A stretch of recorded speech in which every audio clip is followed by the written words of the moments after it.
Ukraine में थोड़ी ही देर बाद रूस का युद्ध विराम शुरू हो जाएगा। हालांकि भारतीय समय अनुसार 12:30 बजे का वक्त था, 12:30 बज चुका है। एक तरफ रूस ने युद्ध विराम का ऐलान किया है तो वहीं दूसरी तरफ कीव, मारियापोल, खार्किव और सुमी ये वो शहर हैं जहां पर सीज फायर है। फ्रांस के राष्ट्रपति की अपील पर यह युद्ध विराम का ऐलान किया गया। आम नागरिकों को सुरक्षित रास्ता देने के लिए कुछ वक्त के लिए युद्ध को रोका गया है। यूक्रेन में युद्ध विराम पर रूस का एक और बड़ा बयान पवन सामने आया है, जिसमें रूस का यह कहना है कि सीज फायर पर यूक्रेन ने चुप्पी साधी है। सीज फायर पर यूक्रेन का कोई बयान सामने नहीं आया है। और एक और मैं बात जोड़ दूं कि उन्हें यूक्रेन पर भरोसा नहीं है, क्या पता वो लोगों को एज अ ह्यूमन शील्ड इस्तेमाल करें, इसीलिए रशियन फोर्सेस ड्रोन के जरिए इस हालात में पूरी नजर बनाए रखेंगे युद्ध विराम के दौरान। सबसे बड़ी बात यह है कि जिस सीज फायर का ऐलान किया गया है वो एक तरफा है, रूस की तरफ से किया गया है, जबकि यूक्रेन की तरफ से इस सीज फायर को लेकर कोई भी बयान अभी तक नहीं आया है। और यह सीज फायर का ऐलान फ्रेंच काउंटर पार्ट के साथ बातचीत के बाद रूस की तरफ से आया है। उम्मीद की जानी चाहिए कि जो नागरिक हैं वो इन बैटल ग्राउंड से बाहर निकल पाएंगे। हालांकि अभी तक जो कहा यह जा रहा है कि जो यहां रुकना चाहते हैं, जिनको मिलिट्री रूल के तहत 18 से अतिरिक्त आयु के जो मेल सिटीजन है उनको रुकने के लिए कहा गया है, उनको निकलने नहीं दिया जा रहा है।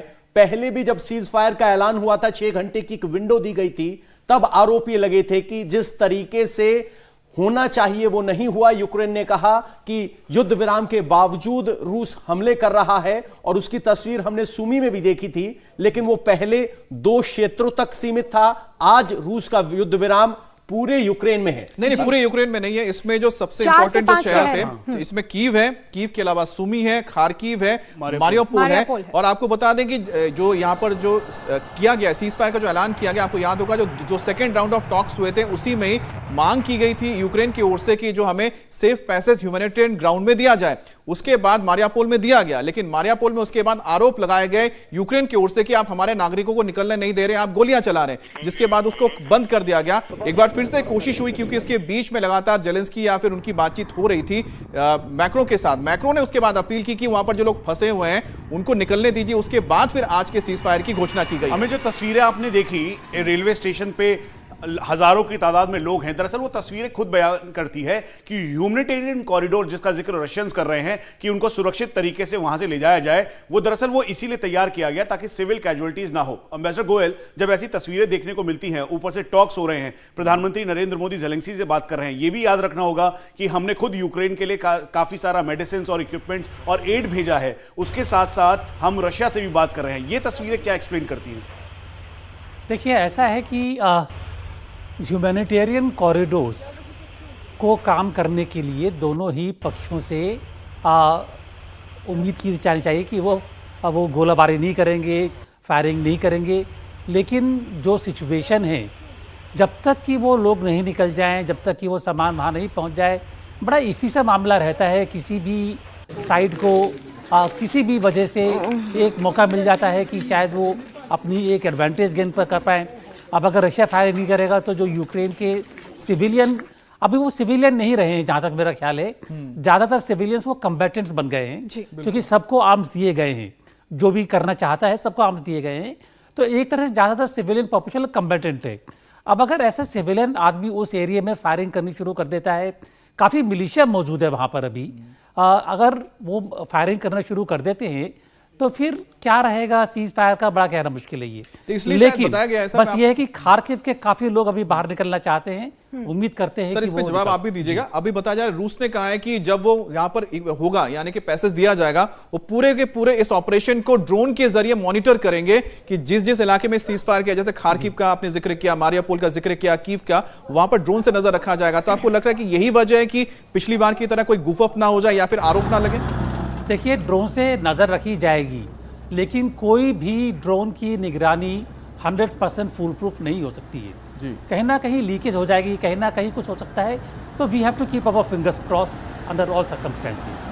मतलब जो रशिया यूक्रेन पर आरोप लगा रहा है कि हमें यूक्रेन पर भरोसा नहीं है, वो इन लोगों को, इन छात्रों को एज ह्यूमन शील्ड इस्तेमाल कर सकते हैं। उस आरोप का आधार यही है कि इस सीज फायर पर किसी तरह की कोई बात यूक्रेन की तरफ से सामने नहीं आई है, उस पर चुप्पी साध रखी है। विंग कमांडर अभिषेक, देखिए, यूक्रेन की तो रणनीति इस वक्त ये ह्यूमन शील्ड्स यूज़ करने की ही है। जिस दिन उन्होंने वेपन्स अपने सिविलियंस को थमा दिए तो ये साफ जाहिर हो गया था कि उनकी सेनाएं पिट रही हैं, और ये स्थिति आने का मतलब है कि आपकी सेना दुश्मन की सेना के सामने नहीं खड़ी हो पा रही है, वरना सिविलियंस को पार्टिसिपेट करने की ज़रूरत नहीं है।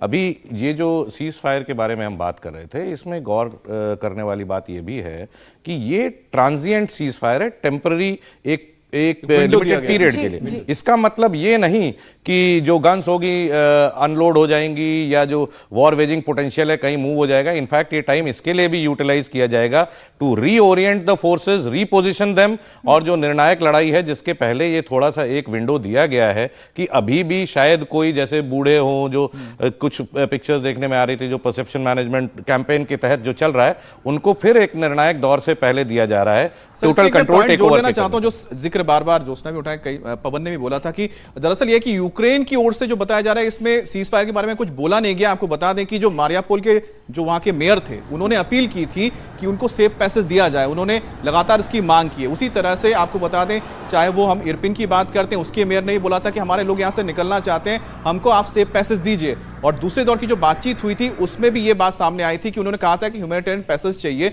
इसलिए लगातार यूक्रेन की ओर से मांग की जा रही थी। और यही अपील जो है वो शायद मैक्रो के पास पहुंचाएगी। जब मैक्रो ने बात की उसके बाद जाके ये बात सामने आई कि भारत भी लगातार बोला था हमारे स्टूडेंट्स को निकालना है, तो हर तरफ से ये प्रेशर था पुतिन के ऊपर कि एक सीज फायर का किया जाए और उनको सेफ पैसेज दिया जाए, जिसके बाद ये सामने आए। तो यूक्रेन की ओर से अलग अलग जगहों पर मांग उठाई गई थी इसको लेकर। अमित, सबसे बड़ी बात यह भी है, इससे पहले जो सीज फायर 6 घंटे के लिए हुआ था, सिर्फ 2 शहरों के लिए हुआ था। अब और रुक गया था। बैटल ग्राउंड है वहां कीव, खार्किव, मारियोपोल, तो जो मेन बैटल ग्राउंड है जहां संघर्ष इंटेंस होता जा रहा है, बिल्टअप इंटेंस है, वहां पर एक लास्ट विंडो मिली है सिविलियंस के लिए ताकि वो निकल पाए। लेकिन देखना होगा कि इस विंडो का कितना इस्तेमाल कर पाते हैं और कम से कम यूक्रेन कितना उनको एनकरेज करता है छोड़ने के लिए, क्योंकि यूक्रेन की अभी तक कोशिश यही रही है कि उनके नागरिक मौके पर बने रहें, लड़ें, भिड़ें, इस तरह के हथियार बांटे गए हैं। तो ऐसे में जब आप सरकार यूक्रेन की कह रही कि आप लड़िए और दूसरी तरफ विपक्षी कह रहे हैं कि युद्ध विराम है,